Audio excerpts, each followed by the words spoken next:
Hi అండి, అందరికీ నమస్కారం.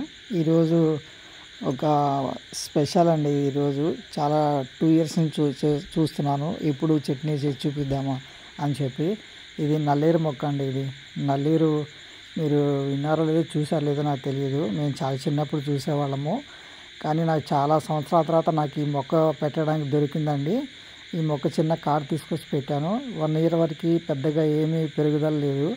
1 ఇయర్ తర్వాత కొంచెం పెరగడం స్టార్ట్ అయిందండి. చట్నీ చేయడానికి కొంచెం ఎక్కువగా దొరికింది ఇప్పుడు నాకు. అందుకని ఈరోజు చట్నీ చేసి చూపిస్తున్నాను. నల్లేరు మీద నడక అని చెప్పి ఒక సామెత ఉందండి తెలుగులో. నల్లేరు మీద నడక అంటే ఏంటి అని నాకు అనిపించేది చిన్నప్పుడు. అడిగేవాళ్ళని మా అమ్మ వాళ్ళని. నల్లేరు నడక అంటే అది మనకి నల్లేరు చాలా గుజ్జుగా ఉంటుందండి, మెత్తగా ఉంటుంది. లోపలంతా పైకి కొంచెం గట్టిగా ఉంటుంది, లోపల మెత్తగా ఉంటుందండి. వెనకటి రోజుల్లో మనకి రోడ్లు సరిగ్గా లేనప్పుడు ఏమన్నా గతుకులు ఉన్నప్పుడు ఆ గతుకుల్లో ఈ నల్లేరు కాడల్ని తుంచేసేవాళ్ళు అంటండి. నల్లేరు కుప్పలుగా చాలా పెరిగిపోయేది రోడ్ల పక్కన చెట్లకి అట్లా. అందుకని ఎక్కువ దొరికేది కాబట్టి అట్లా వేసి అట్లా వాడుకుంటూ ఉండేవాళ్ళు.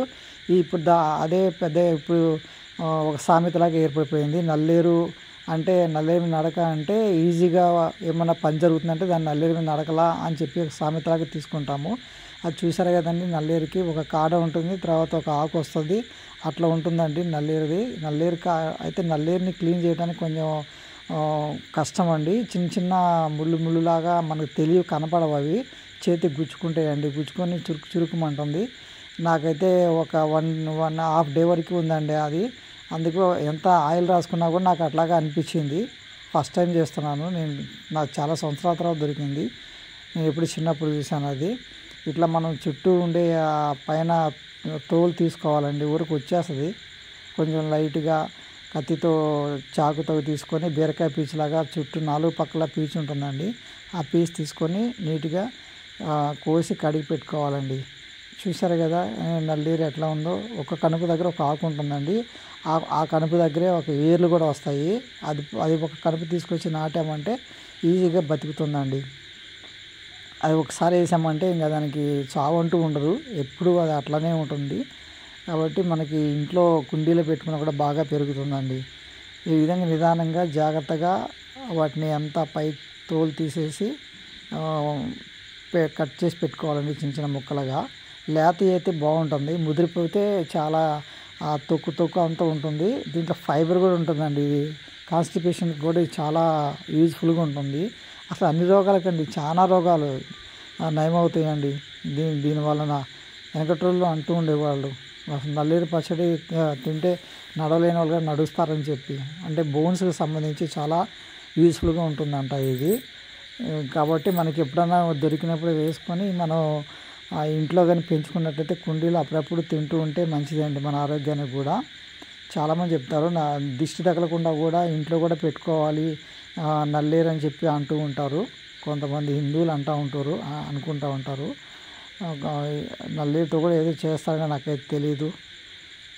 ఇట్లా తీసుకొని పెట్టుకోవాలండి మనం. చూసారు కదా, అట్లా కత్తితో తీసుకొని పెట్టేస్తే ఆ పైన అంతా తోలంతా కూడా గట్టిగా ఉంటుందండి. అది చాలా స్ట్రాంగ్ ఫైబర్. అది చాలా గట్టిగా ఉందండి అసలు ఫైబర్ కూడా. చాకుతో తీసేసుకొని నీట్గా కోసి పెట్టుకోవాలండి ముక్కలు. అవి ఇలా చిన్న ముక్కలు చేసుకోవాలి. లేతగా ఉన్నప్పుడు బాగుంటాయండి. కొంచెం ముదిరితే బాగానే ఉంటాయి. కొద్దిగా నిదానంగా కొంచెం వేగటం కూడా చాలా లేటుగా ఎగుతుంది. నాకు మొత్తం అంత తీసుకున్నా కూడా ఒక చిన్న కప్పుకి వచ్చినాయండి ముక్కలు. చూసారు కదా, ఈ ముక్కలు అంటే తోలు ఎక్కువ, అంటే తొక్కు అంతా ఎక్కువ వేస్ట్ అయిపోయిందండి. ఒక కప్పు వచ్చింది మనకి. ఆ కప్పు నిండా మనకి ముక్కలు తీసుకున్నాను. మనం దీంట్లో నువ్వులతో నువ్వులతోనే చేసుకోవచ్చు అండి, లేదంటే పచ్చెనపప్పు, మినపప్పు అట్లాంటివి వేసుకొని చేసుకోవచ్చు. నేను నువ్వులు తీసుకున్నాను, ధనియాలు, జీలకర్ర, ఎండుమిర్చి తీసుకున్నాను. తర్వాత కొంచెం చింతపండు వేడి నీళ్ళలో నానబెట్టుకున్నానండి, ఒక చిన్న నిమ్మకాయ అంతా. తర్వాత మనకు కావాల్సినవి పచ్చెనపప్పు 1 స్పూన్, మినపప్పు 1 స్పూన్ తీసుకున్నాను.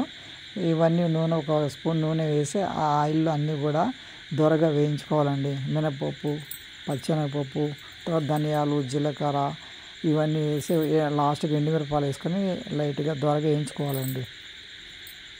చూస్తారు కదా, అన్నీ వేసుకోవాలి. దోరగా వేసి దించబోయేటప్పుడు ఎండుమిర్చి తర్వాత నువ్వులు వేసి వేయించుకోవాలండి. అవి తీసి పక్కన పెట్టుకొని అదే బాండీలో కొంచెం ఆయిల్ వేసేసి ఒక హాఫ్ స్పూను నల్లేరు కాడలు వేసుకోవాలండి. నల్లేరు కాడలు వేసుకొని స్విమ్ మీద పెట్టుకొని మగ్గనే వాళ్ళ పైన మూత పెట్టేసుకొని ఒక 5-10 నిమిషాలు పడుతుందండి మగ్గటానికి. కొంచెం ముదురుగా ఉంటే కొంచెం టైమే పడుతుంది. స్విమ్ మీద పెట్టుకొని మాత్రమే అది మగ్గబెట్టుకోవాలి. ఆ ముక్క మెత్తగా అయిపోయే వరకు మనం వేయించుకోవాలండి. చూసారు కదా, కలర్ మారిన తర్వాత ముక్క మెత్తగా అవుతుంది లోపల. అప్పుడు గుజ్జు అంతా కూడా మెత్తపడిన తర్వాత వేసుకోవాలి. పై తోలు అట్లాగే గట్టిగా ఉంటుందండి. అది మనం మిక్సీ వేస్తే పీచు అంతా కట్ అయిపోయి దాంట్లో వస్తుంది, ఫైబర్ లాగా వచ్చేస్తుంది.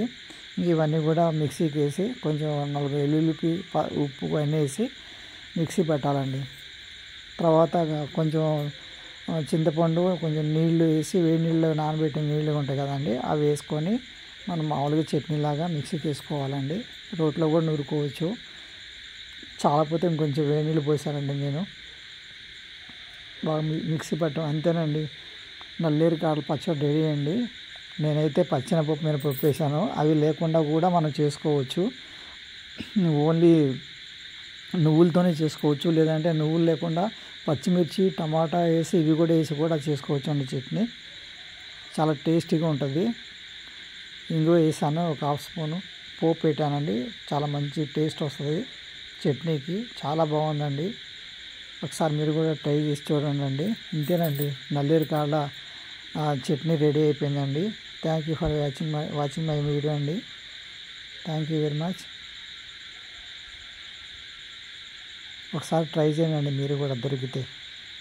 Thank you.